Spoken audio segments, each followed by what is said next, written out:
What if everything we think we know about human history is wrong? What if we're not Earth's first civilization? Right now, scattered across our planet, scientists are finding evidence that doesn't fit the timeline we've been taught. Ancient structures that shouldn't exist, technology embedded in rock layers millions of years old, isotopes in the geological record that suggest industrial activity long before humans walked upright. This isn't just about lost ancient civilizations like Atlantis. This is about something far more disturbing. The possibility that intelligent life rose, flourished, and vanished from Earth before we even existed. And if it happened once, what stopped them? More importantly, what's stopping us from following the same path? Welcome to the Great Filter Hypothesis, the terrifying idea that there's a barrier so deadly, so final, that almost no civilization in the universe survives it. The question isn't just whether we're alone, it's whether we're next. Let's start with the uncomfortable truth. Our entire industrial civilization, everything from the pyramids to smartphones, fits into a geological eye blink. If you condensed Earth's 4.5 billion year history into a single 24-hour day, humans would appear in the last second before midnight. Modern civilization, the last millisecond. That's it. Everything we've built, every war we've fought, every city we've raised, all compressed into a time frame so brief that it's almost invisible in the geological record. Now here's where it gets disturbing. If our civilization disappeared tomorrow, how long would the evidence last? Concrete crumbles in centuries, steel rusts away. Even our most impressive structures, the Hoover Dam, the Great Wall, nuclear power plants, would be unrecognizable rubble within 10,000 years. Give it 1,000,000 years and almost nothing remains. The plastic in the oceans breaks down. The satellites in orbit decay and burn up. The radio signals we've sent into space fade into cosmic background noise. In geological terms, we'd be a thin layer of unusual carbon isotopes and maybe some weird concentrations of rare earth metals. That's the legacy. So if another industrial civilization existed 100 million years ago, would we even know? Would we find their cities, their machines, their bones? The answer is maybe not. And that should terrify you. Because if the evidence could disappear that completely, it means we can't rule out the possibility that it already happened. This is the foundation of the Silurian hypothesis, named after an alien race from Doctor Who, ironically enough. In 2018, two scientists, Gavin Schmidt and Adam Frank, published a serious paper asking this exact question. Could we detect an industrial civilization in the geological record if it existed millions of years before us? Their conclusion: it depends on what we're looking for and how hard we look. Here's what would survive. First, isotopic anomalies. When you burn fossil fuels on a massive scale, you release carbon with a specific signature. That carbon gets absorbed into the ocean, into sediments, into the atmosphere. It leaves a fingerprint. If ancient civilizations did the same, we'd see spikes in carbon-12 in specific rock layers. Guess what? We do see unexplained carbon anomalies in the geological record. Periods where carbon ratios shifted dramatically without a clear natural cause. Most are explained by volcanic activity or asteroid impacts, but not all of them. Second, trace metals. Industrial civilizations concentrate rare elements: copper, lead, platinum group metals. If an ancient civilization mined and processed these materials, we'd find unusual concentrations in sediment layers. We'd see patterns that don't match natural geological processes. And yes, there are anomalies layers where metal concentrations spike and then vanish. Are they proof of ancient industry? No. Could they be? That's the question no one wants to answer definitively. Third, synthetic molecules, plastics, chlorofluorocarbons, industrial solvents. These don't exist in nature. If they're found in ancient rock, it's a smoking gun. So far, nothing definitive. But here's the problem. We've only drilled a tiny fraction of Earth's crust. The deepest we've gone is about 12 kilometers. Earth's crust averages 30 to 50 kilometers thick. We've barely scratched the surface.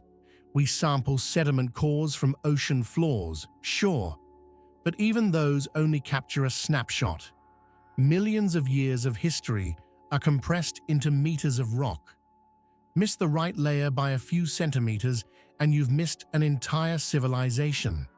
The absence of evidence is not evidence of absence, especially when you've only looked in 0.01% of the possible hiding spots.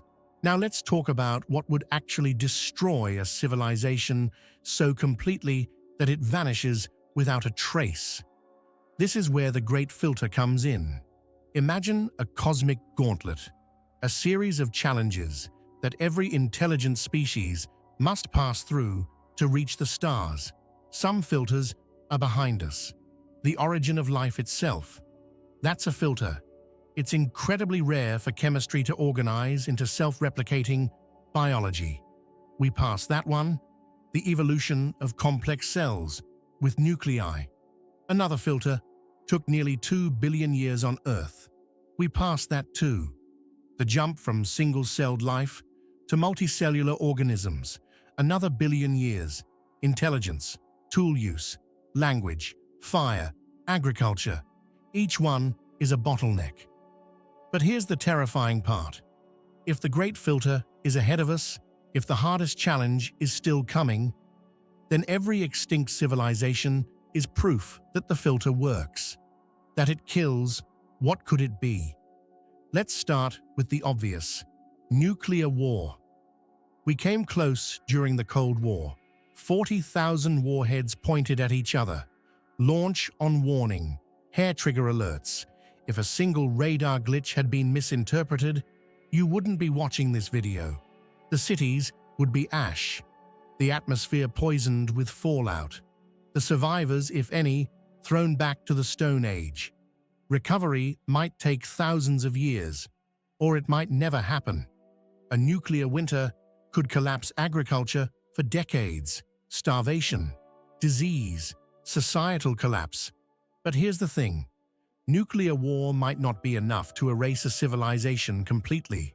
There would still be ruins, radiation signatures, fused glass, craters.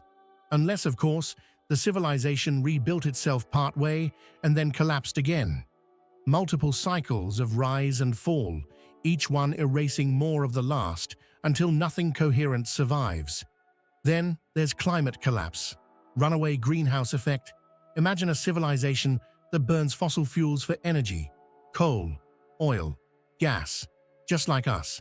They industrialize, they grow, they prosper. And then the carbon dioxide levels spike, temperatures rise, ice caps melt, ocean currents shift, feedback loops kick in. Methane trapped in permafrost is released. More warming, more methane. The planet becomes uninhabitable. Crops fail, ecosystems collapse. The civilization suffocates under its own waste heat. Venus went through something similar. It's now 460 degrees Celsius on the surface. Hot enough to melt, lead atmospheric pressure 90 times Earth's. If Earth followed that path, every trace of the civilization would be baked, buried, and recycled by plate tectonics over millions of years. Gone. Completely artificial intelligence. This one keeps Silicon Valley up at night. Imagine a species develops machine learning, neural networks, autonomous systems. They push it further. Self-improving AI, recursive optimization. Suddenly, the machines surpass their creators, not in a Hollywood Terminator way, but in a cold, logical optimization way. The AI doesn't hate humans. It just doesn't need them. It allocates resources efficiently. Humans are inefficient. The result? A sterile planet optimized for machine processes. No biology, no cities, just server farms and solar panels. Or worse, the AI realizes the planet itself is inefficient and disassembles it to build something else. A Dyson swarm, a Matryoshka brain. The civilization's biology goes extinct. The machines leave for space. What's left behind? A few mines, some refined metals. Nothing recognizable as a civilization. Millions of years later, plate tectonics erase even that. Bioweapons, synthetic biology, gene editing, CRISPR. Every year we get better at rewriting the code of life. Every year it gets easier and cheaper. Right now, a competent graduate student with $10,000 in equipment can engineer a virus in a garage. Now imagine a civilization a century ahead of us. Imagine an engineered pathogen designed for warfare, highly contagious, long incubation period, lethal. It escapes containment. Or worse, it's released deliberately. The plague spreads faster than the civilization can respond. Borders close, governments collapse, supply chains shatter. Within a year, the global population crashes, the survivors scatter. Without industry, without agriculture, without the critical mass needed to maintain technology, they regress. A few generations later, they're back to hunting and gathering. The knowledge is lost. The infrastructure crumbles.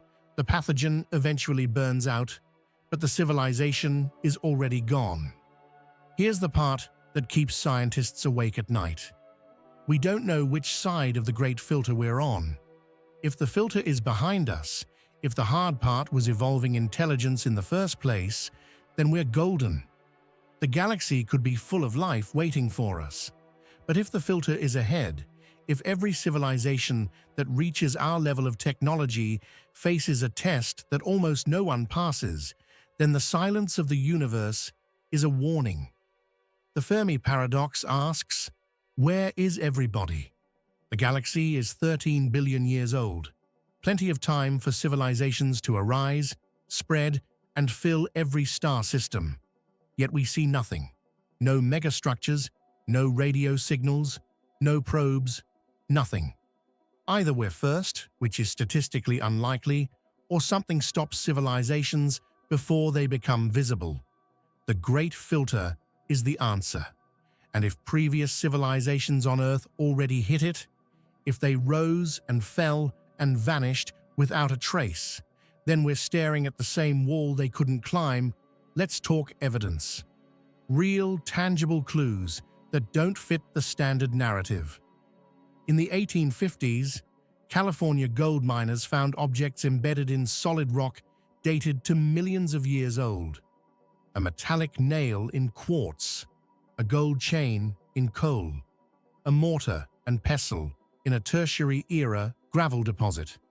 Geologists dismissed them as hoaxes or misidentified natural formations, but not all of them. Some objects were documented, photographed, studied, then quietly ignored because they didn't fit the timeline. In the 1960s, a geode was cracked open in California. Inside, a ceramic cylinder surrounding a metal rod. It looked like a spark plug. The rock formation was dated to 500,000 years old. Skeptics argued it was a recent intrusion, a modern spark plug that fell into a crack and got cemented in. But the rock showed no signs of disturbance. The object was analyzed. The ceramic wasn't modern. The encrustation included fossilized shells. It shouldn't exist, yet it does. The Klerksdorp spheres, small metallic spheres found in 3-billion-year-old rock in South Africa. They have grooves around the equator, perfectly parallel, perfectly spaced. Natural formation? Maybe. Geological processes can create weird shapes, but 3 billion years ago, Earth's atmosphere was toxic. No oxygen, no complex life. Yet here are objects that look machined. In 1844, a Scottish quarry worker found a gold thread embedded in rock 8 feet below the surface.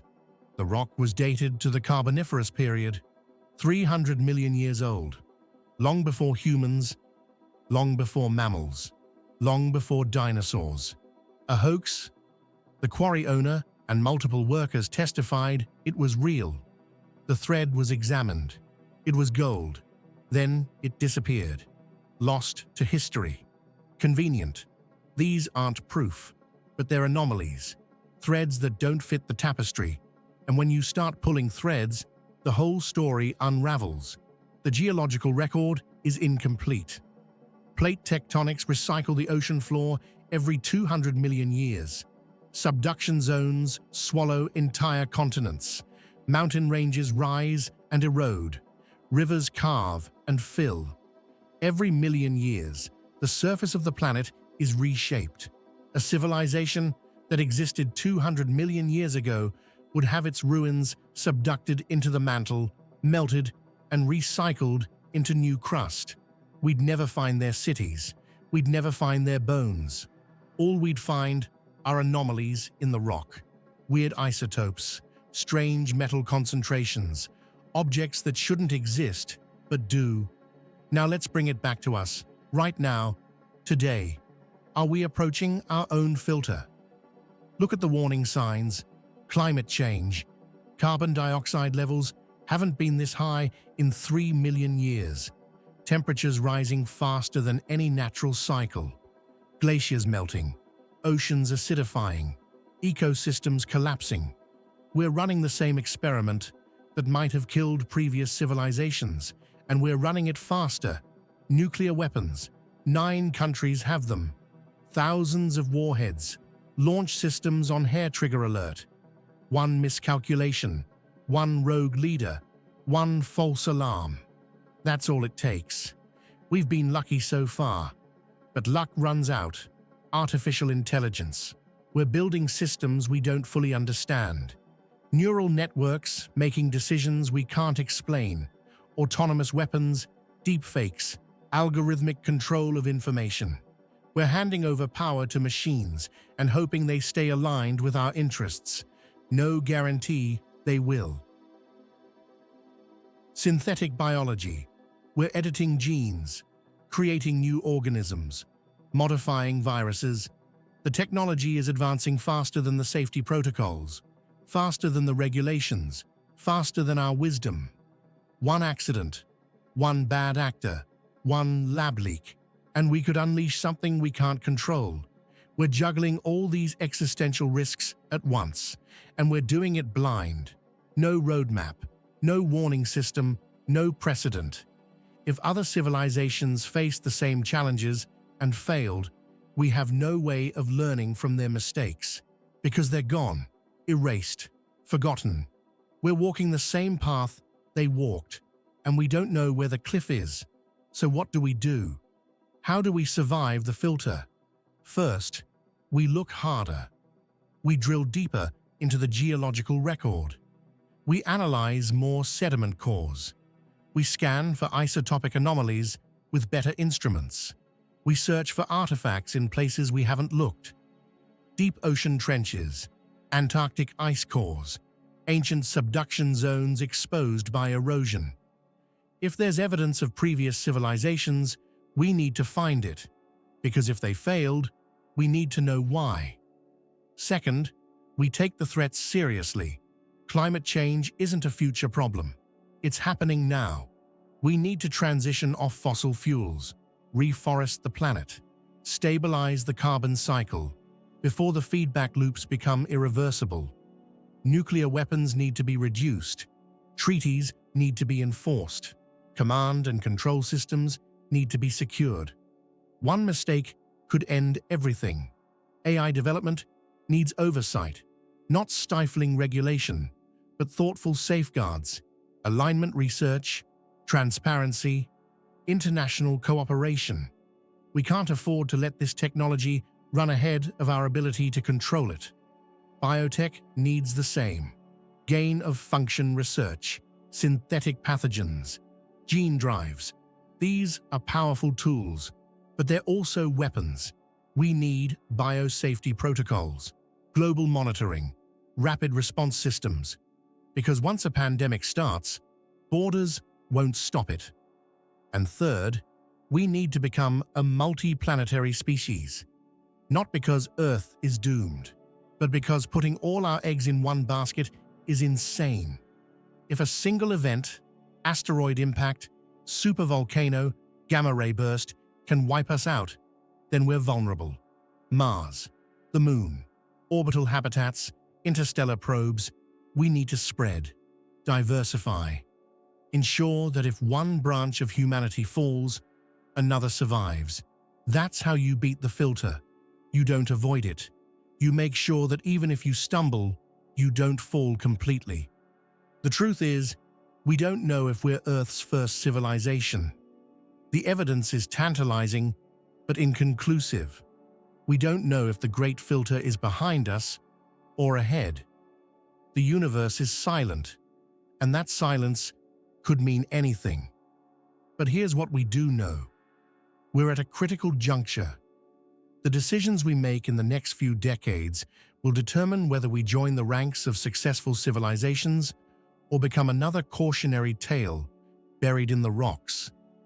If previous civilizations existed and failed, their only legacy is a warning we might never read. We're writing our own story now. The question is, how does it end? Do we rise above? Do we spread to the stars, ensuring our survival for millions of years? Or do we become the next layer of anomalies in the geological record, a brief spike in carbon isotopes that future archaeologists will puzzle over? The Great Filter is real. The only question is whether we're smart enough, resilient enough, and lucky enough to pass through it. Time will tell, but the clock is ticking, and the filter is waiting.